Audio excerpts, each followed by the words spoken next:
Hi, I'm Arnie Gundersen of Fairwinds Associates. It's Wednesday, April 6th. In my previous update, I talked about the possibility of an inadvertent criticality occurring in Fukushima 1.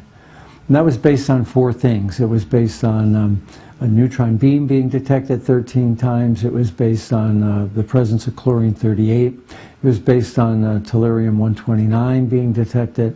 And it was based on iodine-131 and 132 being detected.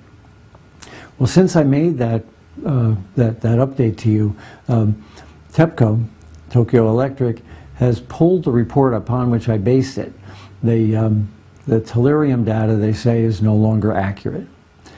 Now, when you're in a mode like Tokyo Electric is in, you would hope that the information you're using is accurate, and that's a serious concern that inaccurate information is being used in decision-making at TEPCo.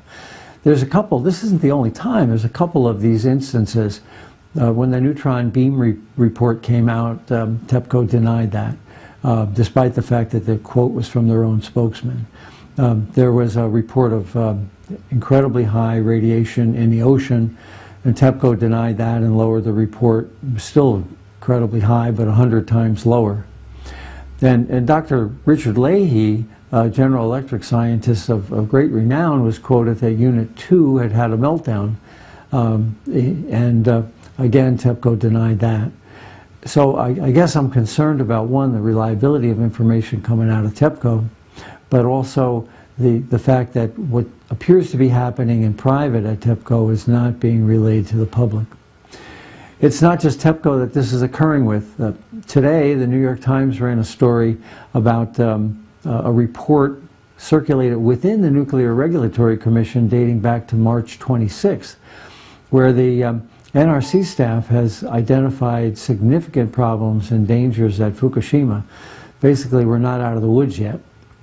The problems that the staff is aware of, but yet not really sharing with Congress or with the general public, include the fact that there's an awful lot of mud inside this nuclear reactor. Now, we've been talking about that for a week or more because of the seawater that's been injected into the reactor. It's not coming out and it's building up inside. Well, the NRC is concerned about that too. They just didn't tell you and I.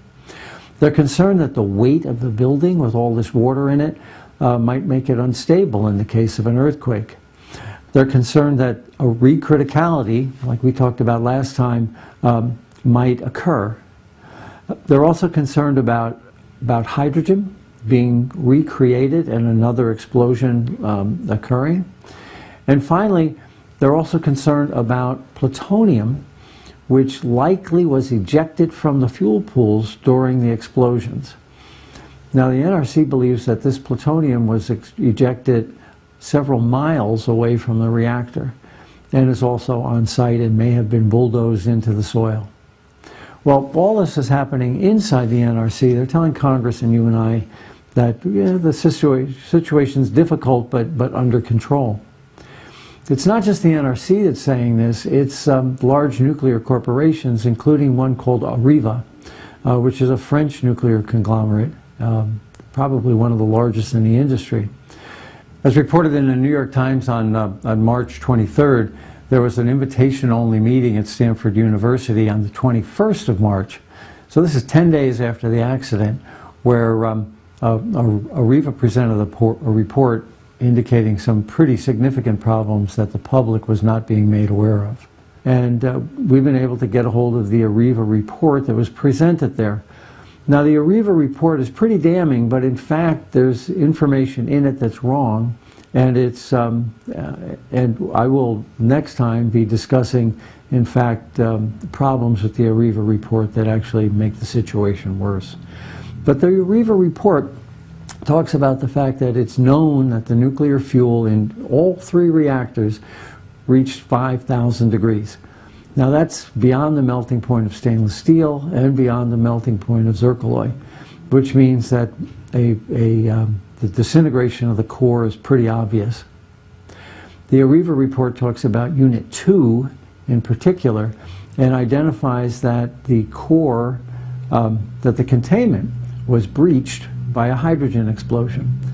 And, you know, we look at Units 1, 3 and 4 and see the roof blown off, and 2 looks pretty good. What happened at Unit 2, though, was that the hydrogen built up inside and somehow ignited. That's unknown why. And sort of like a sneeze with your nose closed, you're going to pop your eardrums. Well, that's what happened at Unit 2, but it likely breached the containment.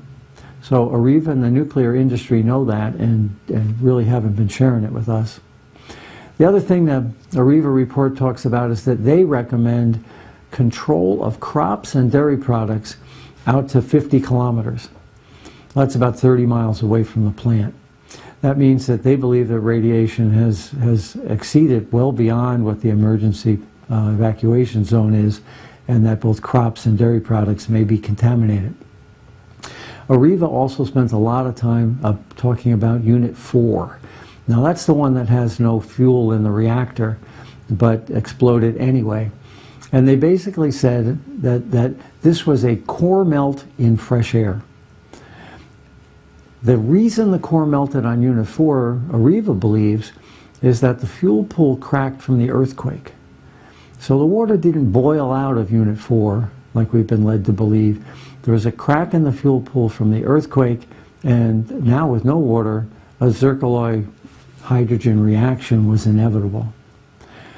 The last thing that the Areva report notices is that this was probably the largest release is coming from Unit 4 because there's no containment. And they basically say all of the fission products can be volatilized.